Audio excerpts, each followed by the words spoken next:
Hello friends, नमस्कार दोस्तों। हमारे यूट्यूब पेज क्लिनिकल फार्मेसी पे आपका स्वागत है। तो दोस्तों, आज हम बात करेंगे एक ऐसे पावरफुल कैप्सूल के बारे में जिसका उपयोग हाथ पैरों की नसों में दर्द को कम करने के लिए किया जाता है। यदि किसी व्यक्ति के हाथ पैरों की नसों में दर्द है तो उसके लिए इस कैप्सूल का उपयोग किया जा सकता है। यह कैप्सूल आपके हाथ पैरों की नसों में दर्द को कम करने के लिए उपयोग किया जाता है। यदि आपके हाथ पैरों की नसों में दर्द, चुभन, जलन, झंझनाहट या फुनपना रहता है तो उन सभी के इलाज के लिए आप इस कैप्सूल का उपयोग कर सकते हैं। तो दोस्तों, हम जानेंगे इस कैप्सूल की संपूर्ण जानकारी के बारे में, जैसे कि इस कैप्सूल का क्या नाम है, इसकी रेट, यूज, साइड इफ़ेक्ट, इसे कैसे और कब लेना चाहिए और इसकी कंट्रा इंडिकेशन के बारे में, यानी इसे कैप्सूल को कौन कौन ले सकता है और कौन कौन नहीं। तो दोस्तों, अब हम बात करते हैं इस कैप्सूल के बारे में।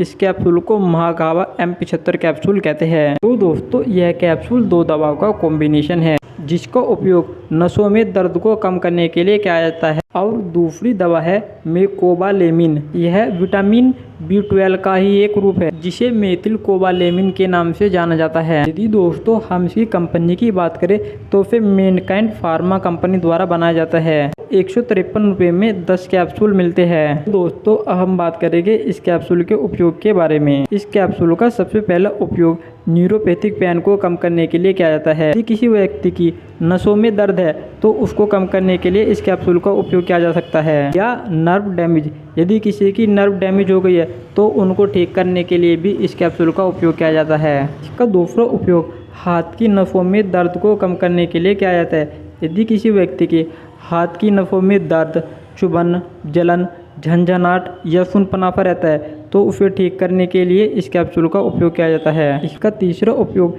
पैरों की नसों में दर्द को कम करने के लिए किया जाता है। यदि किसी व्यक्ति की पैरों की नसों में दर्द, चुभन, जलन, झंझनाहट या फुनपनापा रहता है तो उन्हें ठीक करने के लिए इस कैप्सूल का उपयोग किया जाएगा। इसका चौथा उपयोग नसों में कमजोरी व थकान को ठीक करने के लिए किया जाता है। इसका पांचवा उपयोग डायबिटिक न्यूरोपैथिक में किया जाता है। यदि किसी व्यक्ति की नसों में शुगर के कारण दर्द रहता है तो उसके उपचार के लिए भी इस कैप्सूल का उपयोग किया जाएगा। इसका छठा उपयोग हर्पीज इन्फेक्शन में किया जाता है। तो दोस्तों, अब हम बात करेंगे इस कैप्सूल की डोज के बारे में। इस कैप्सूल को कब और कैसे लेना चाहिए। यह कैप्सूल रात को सोने से पहले खाना खाने के बाद लिया जाता है। तो दोस्तों, अब हम इस कैप्सूल के साइड इफ़ेक्ट के बारे में बात करेंगे।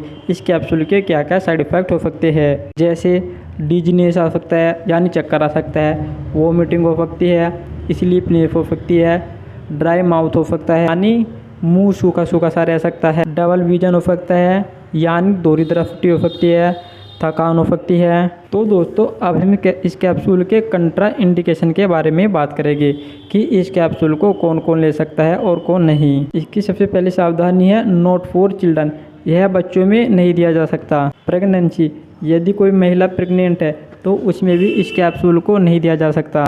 ब्रेस्ट फीडिंग, यदि कोई माँ अपने बच्चों को दूध पिलाती है तो उसमें भी इस कैप्सूल को नहीं दिया जा सकता। यदि किसी व्यक्ति को एलर्जी है तो उसमें भी इस कैप्सूल को नहीं चलाया जा सकता। डोंट टेक ड्यूरिंग ड्राइविंग करने के दौरान भी इस कैप्सूल को नहीं दिया जा सकता। अल्कोहल, यदि कोई व्यक्ति शराब का सेवन करता है तो उस व्यक्ति को भी यह कैप्सूल नहीं दिया जा सकता। यदि दोस्तों आपको हमारी वीडियो अच्छी लगी हो तो इसे लाइक करना और हमारे चैनल को सब्सक्राइब करना।